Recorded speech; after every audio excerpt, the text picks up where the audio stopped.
Hi everyone, it's James here from Pro Tools Expert, and you join me in the hallowed halls of AMS Neve in Burnley in Lancashire. I am joining James Townend, who is the product specialist for this beauty that you see before you. This is the Neve Genesys, this is the Black edition? That's right. And James is going to take a moment or 10 to show us around this baby and show us how it works in the Pro Tools workflow. We have Pro Tools running, we have a track running, so take it away. Okay, well this is a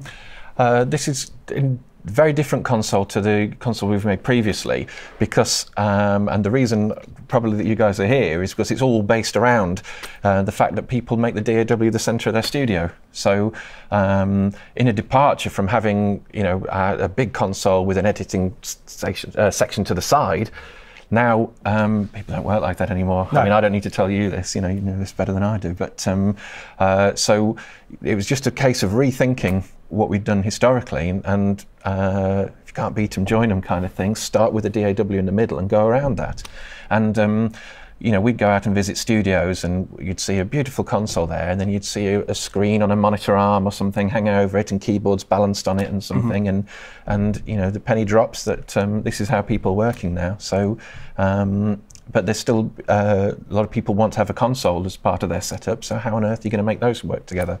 So this is the Genesys Black. So this is an evolution of the Genesys console, which is 5 or 6 years old now. And a sort of repurposing of that for this purpose. So it's kind of what you see is what you get as you look up, starting on what someone who's going to mix and edit all at the same time is going to need. So we have a keyboard and mouse, which again is no small feat to actually have it in front of the faders. Exactly. Yeah. And without any bits of MDF lying on it like you see in everywhere. So guilty as charged, by the way. Absolutely, aren't we all? And again, these great ironies that you'd see expensive control surfaces or consoles and whatever, and they'd still, anyone who's spent that time to these keystrokes become part of your DNA, don't you? That's it. So that made sense to have this here. And then faders and dedicated DAW faders. So you've got a set that are permanently for DAW control, just because it just seems to be the case that if you want to control audio levels, that kind of action of a finger on a fader seems to be still, the way to control an audio level, and that seems to be what people like to do. So again, it makes total sense to have a section based in the middle for doing that. And then finally, to have a screen recessed, so we're not in an acoustic sweet spot rather than big glass box in the middle of your monitoring that you see so often. Again, to have a screen in the middle, right in the place where it should be, for that kind of thing, and not off to one side giving you RSI and ruining your monitoring and all the rest of it. We spend a fortune on good monitors and good acoustics, and then we wreck it by putting all the gear in the room. Yeah, and this is the big irony, and so what seems like such a simple thing actually is vital for this thing. We want it to be the hub of a studio, and the only way to do that is by acknowledging that is a big part of what people are going to want to see, and have that there in the middle of the console. So the other thing is, of course, nowadays there's no it's giving it touch capability. So if you're going to try and cover bases for control, and so many people have got these diametrically opposed workflows from anything, as we were talking about, shortcuts, faders, whatever, allowing the touch facility as well, hopefully then allows people with lots of different preferences of control to have some familiarity on. So it's not just a screen, but it's actually part of the control workflow as well. Yeah, exactly. Fantastic. But of course, it's got the word Neve on it, which of course means it's going to sound absolutely stunning. We've got 16, I'm going to go input modules? Yep, channels, whatever you want. And that can be expanded to? Up to 64, so that becomes a fairly battleship size. Yes, it's a sizable chunk of steel work in your studio. Yeah, absolutely. But it could be an 8-input console with the monitors, with the control section and the Exactly that, and funnily enough, that's proved the most popular because for that kind of someone who's doing a bit of production, they want to have access to some good mic preamps and the Neve dynamics and EQ and all the stuff that everybody knows and loves, but with something that's sensibly sized, so you can kind of see you can get to everything with your hands, and it's sort of compact enough, and to have everything all in one unit because. It's too easy to get a collection of outboard and things dotted around the place, and you get to the sort of spaghetti setup again. And a lot of people have said it's just so nice to have everything in a console again, but get that the analog experience at the same time as not compromising their speed on the DAW, which is how a modern studio has to work now. So talk us around the console. Obviously, you lead, where you lead, I'll follow, quite literally. Okay. Well, yeah, we'll do the traditional sort of run down the channel. So hopefully this is a reasonably familiar looking channel in that, with the traditional console in mind. So you've got a meter at the top, so you can monitor your signal levels, see where things are routed to and whatever. A big red Neve knob at the start, so hopefully a familiar sight, And so the nice thing about a modern console is you can also make that an encoder for some of the DAW stuff, and you can display things on it. But primarily, this is your mic gain. A lovely, not dented pot. Nicely put, yeah. And so this should all be fairly familiar. So you've got the the pad and the phantom and polarity. There's a trim. So a lot of the old console tricks like running the gain hot and then trimming it back down to get that kind of saturation or drive or whatever you want to call it. You can still do all that and really manage your levels. This has got a blue light on because it's got the A to D and D to A option in it. Right. So you can see we're sort of on digital line input then. And then section, we have two inserts. So you can have, because it's an inline console, so there's a channel input and a monitor input, you can have the inserts one on each or both together and swap the order around, which I'll show you a bit later on when we get down it. But it's just, for quite a compact console, it's got loads of I/O in it as well, which is very important because it's not the kind of thing you want to be fiddling around patching cables. The idea is it gets away from all that. Yeah. Now, the only thing that you'll notice is missing as you look down the strip is the EQ and dynamics, and this is deliberate.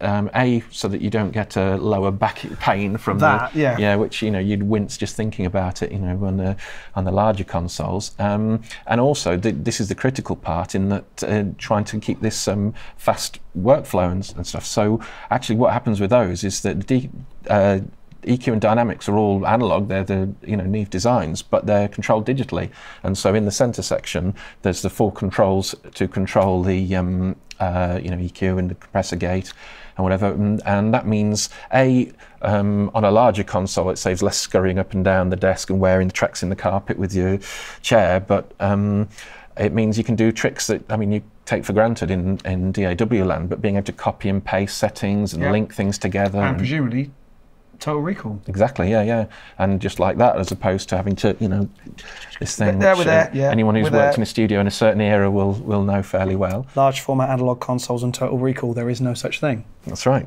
It just doesn't work like that. So this where you get some consistency, and you can people want to work on so many things at once, to be able to get all the EQ and dynamics, everything just come back. Also, the other thing we missed was there's no routing buttons. At the top of the console, you normally have a matrix of all the buttons. It's all there, but it's all done on screen, and again, just means it comes straight back. So there's none of this, why can't I hear anything? Because everybody forgets put that to a mix or whatever. So again, guilty as charged. Yeah, we've all done it. So that's another of the critical things where you just need to be able to get up and running quickly, and to have a tracking template, have a mixing template, and just go. People haven't got the time to sort of indulge some of the old habits now because the studios have to work so quickly. So it's actually giving us the best of both worlds. We've got the analog power or the analog sound with the digital control and digital power. That's right, yeah. Fantastic. And so a lot of people, they look at it and they say, so is it a digital console? They say, no, these plugins, as in, DSP or whatever, and it absolutely isn't. It looks like a plug-in. And so in there is the EQ circuit and is the dynamic circuit. Plug-in in the actual literal meaning of the word. But it's just being controlled digitally. Exactly. Yeah. Perfect. Nicely put. So, and that's why that section that gives you a manageable channel strip. Then, you know. So, I mean, it's not a deep console. No, it's not overwhelming, is it? It's not. Okay, my space would be tight, but you know, it would fit. Oh yeah. It would fit. We'll talk about that later, then, sure. Yeah. So the other thing then, the AUXs are there just because, you know, one of the nice things about returning to a console-based setup is things like, you know, to get quick and dirty headphone mixers and stuff without any question about any latency issues or whatever, or being able to close sessions and open something else up and people still having all their headphone feeds and stuff. You know, it's a nice luxury. But those people who are used to working that way, that's how you know that you need to cater for that. And what's been really funny is seeing people come back to these methods as well. You know, because people get so used to creating complex busing structures in there, and it's incredible. You know how you can set multiple things up, but then sometimes they like the simplicity of this, that you can make a quick and dirty cue mix by just grabbing a knob and setting it up. And you know, nice to have both options available to you. And the funny thing is, and we've spoken about this already, one of the reasons for coming to see the guys at AMS Neve is after my experience at La Fabrique with Mix with the Masters, I've made no bones about this, I'm looking for a real console. And you know, there's a certain amount of selfishness that goes along with this job, if I'm totally honest. So they're basically channel strips, and we can have as many as up to 64. 64. You got it. Yeah, that's enough. Yeah, that's what to do. And the nice thing is you can also upgrade it afterwards. So, you know, you can sort of make it symmetrical and put on channels each side and blank sections and all that kind of stuff. So, again, like console in the true meaning of the word, that you can make it, you know, people have blank spaces and put extra editing stations in or other bits and pieces of kit or reverb remotes or whatever, you know, that you can actually make it a console in the true meaning of the word. And it could, and obviously, because you guys build everything on site, one of the little luxuries we're going to get is the full factory tour. You guys can pretty much, if the budget will allow, can customize anything to fit something. If you've got a particular piece of furniture or a particular piece of kit, workflow-wise, that must live in your audio world, it can be customized to fit and to work and to do pretty much however you work, you can build the console and the frame around it. Well, that's what's nice with Genesys, because it's just so modular, you know. So you want to produce a section to call it, yeah, no problem, and you can put that there, and you want that there, you want that on the left, and it's all there, and it's all available to be configured. So again, that's what's quite nice about it, because you can sort of build it in those different configurations rather than us just saying this is what we've got, you know, take it or leave it. So because these things, you know, they're expensive purchase, they need to last for a long time, so you might as well get it right. Absolutely. And otherwise, it's not fulfilling its true. If it's not the console, the centre of the studio, it's not fulfilling its purpose. So you have to make it right. So we've got our input section with all our input control and our EQ and dynamics loveliness, which is all digitally controlled. Moving into this section, this is our DAW control, isn't it?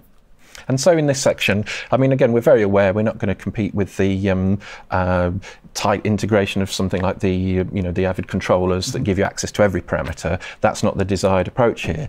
But we need to have that layer of DAW control so that people aren't balancing controllers on top of it, and people aren't having to rotate round to get to the surface or to get to the other stuff. So again, you know, from the keyboard to the faders, just giving you the essential stuff that you need. So automation modes, soloing and cutting, you know, path names, faders. We also have a mode called active faders, where you can drive the console fader from the DAW fader. So one of the big, you know, one of the big stumbling blocks with keeping automation inside the DAW is that then if you're doing a lot of processing on the console, the sound's going to change as levels go up and down. So we can, using the NDAW, the Neve DAW or the active faders, you can then grab that fader from the DAW and work the magic like that. And of course, it goes without saying these are all automated and motorised. Absolutely, yeah. Lovely. Wouldn't have it any other way. Of course. Yeah.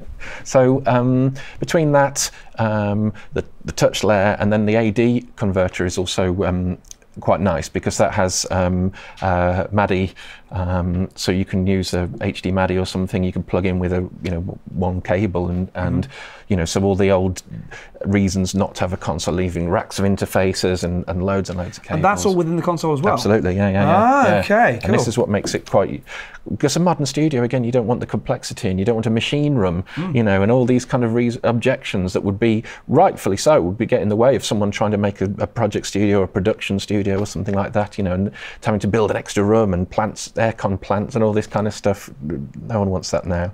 So that's what we're coming from with this. We're not trying to present this, completely focused controller. It's to give you the control you need over this, and allow it to, the great part of the working in the box and the Pro Tools side of things is portability, being able to take something back, edit it, bring it back in, and freelancer friendly, so then, someone who is comfortable with Pro Tools isn't going to be completely phased sitting down in front of this thing. They can get familiar with a control surface, and, it doesn't have to, it's perfectly valid to have, 2 channels, or to have everything at 0 and just enjoy the summing. You don't have to turn into a grizzled, traditional mix engineer to use this thing. So that's kind of where we're coming from with that, rather than trying to get to dig in too deeply into the DAW. That's not our forte. But we've got this bit, that bit, and theoretically the touch control, which we can configure to be Pro Tools touch control. That's right, exactly. Yeah. And also dedicated metering at the top. So you've got, with a nod to the fact that despite how we do things, people have stereo channels, and so you want to be able to see a left and right leg of the channel, rather than just one side. That's very sweet. Yeah, I like that. Simple things, but again, if you're working on these incredibly large in the box sessions you get now, that's very important, and so we had to be able to acknowledge that and think of a simple way to make it look like part of the console, but actually be working in DAW land.